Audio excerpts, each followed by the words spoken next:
conclusive proof, written evidence that Eggman has been stirring up trouble? Well, under the provisions laid down our beliefs, we are entitled to take action to protect our beliefs. What sort of action do you have in mind? Well, there's ways of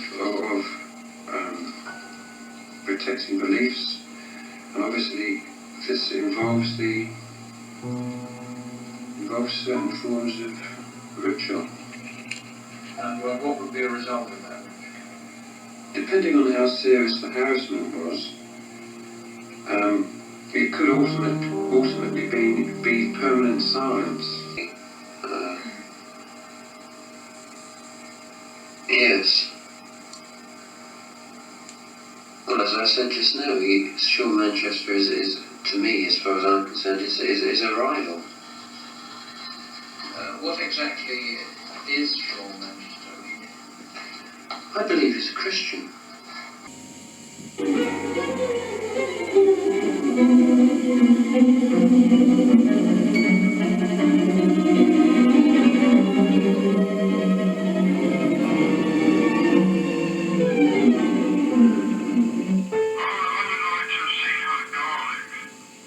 Indeed, wild garlic it must be.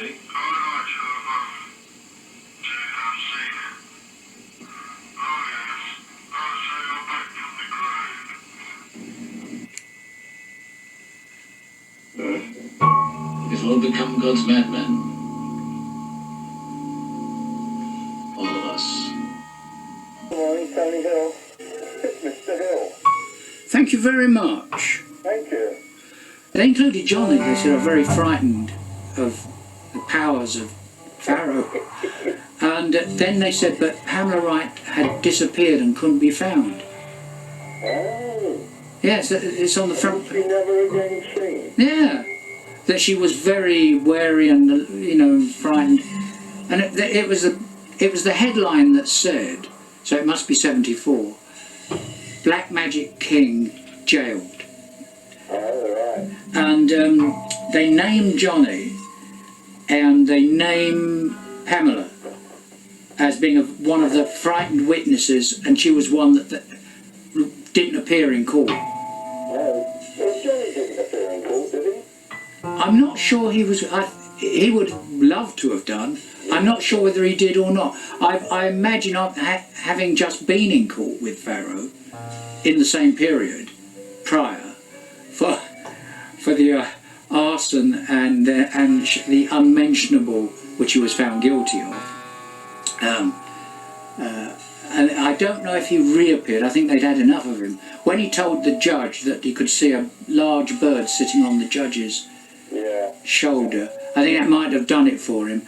And also, he kept giving the judge the Mason in distress signal. Yeah, and he kept overemphasising it and doing it over and over again until the judge said, "What is that you're doing?" You know?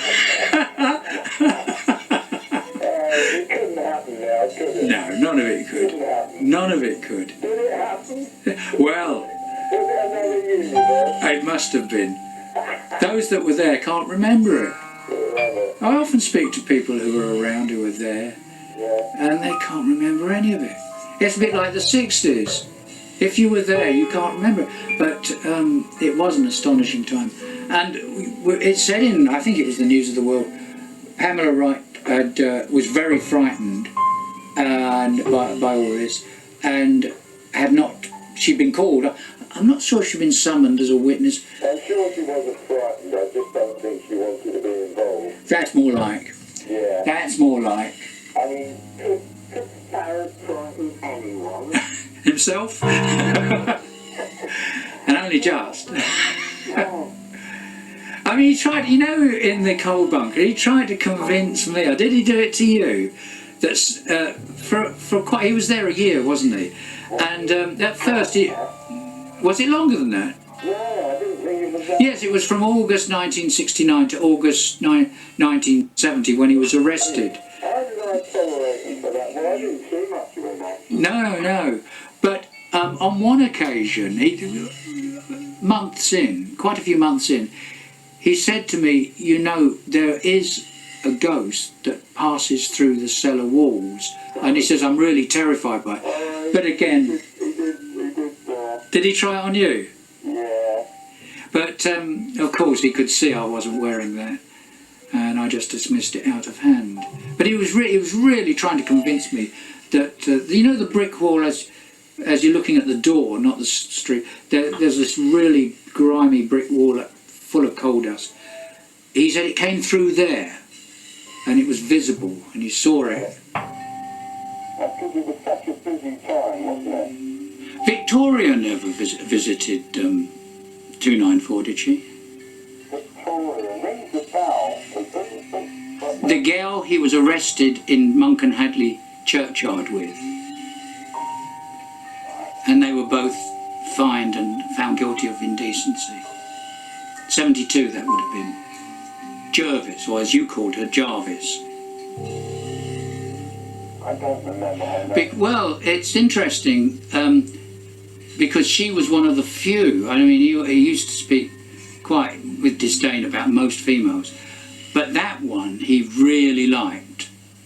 He really liked her. She was attractive. I met her after the case in the in a Greasy Spoon. We had a cup of tea after the when he is found guilty of indecency in Monk and Hadley churchyard, and she came over the road and had a cup of tea. She was a lovely girl, a bit heavy on the makeup, quite small. Unlike the pictures you see of her, she was diminutive, really small. And well, I mean, she was starting to have breakdowns even then.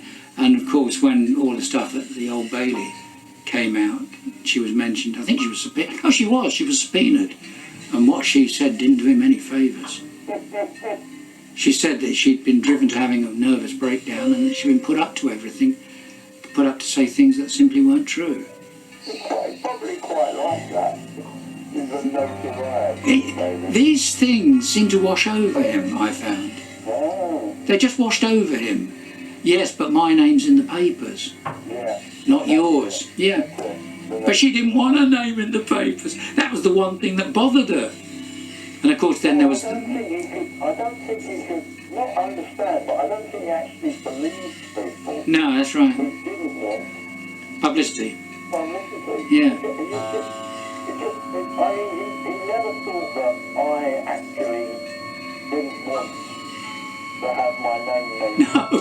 on my photograph. He thought I was planning some kind of launch into celebrity. Stardom. And that, of course, was for you and for many like Victoria Jarvis. That was the breaking point. You know, you had less and less to do. You still saw him. He still sauntered past the TARDIS. But really, when he started involving people by name, that was really the splitting point.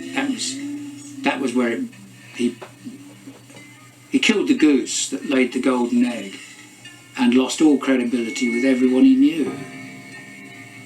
I imagine you would know better than I that everyone in the Prince took him less than seriously.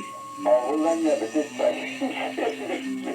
No, I know, but Never did. all I remember when he was there was him constantly going to the pub.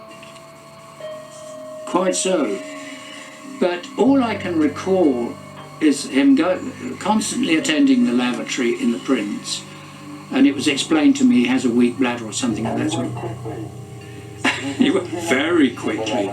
He seemed to have a technique where he was in and out, almost like a silent movie. And the other thing I recall, I don't know, you must do it. Probably got a plaque in the toilet. Oh, I'd hope so. But if there wasn't one then, there certainly was one at the time. Where he was putting up plaques, handwritten plaques. Spend half his life here. No, but he was putting up all the Bradish Defamation League little stickers, all over, predominantly in the lavatory, but also outside it, which of course the landlord must have known. Well, everyone knew it was Farrow. They saw him doing it. Yeah. But And what astonished me, I mean, did you see those stickers, like his little cartoons, and underneath he put the Bradish Defamation League?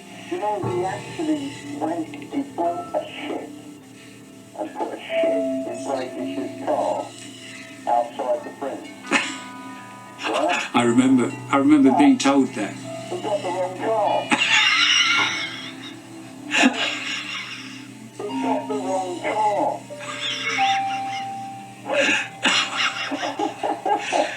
But did Bradish ever cotton on that all those stickers that were being... No, because he was saying it was you doing it was me doing it. Right. And these people believed it. Unfortunately, yeah. Believed it. You know, and Brady thought you were doing all sorts of things. I can imagine.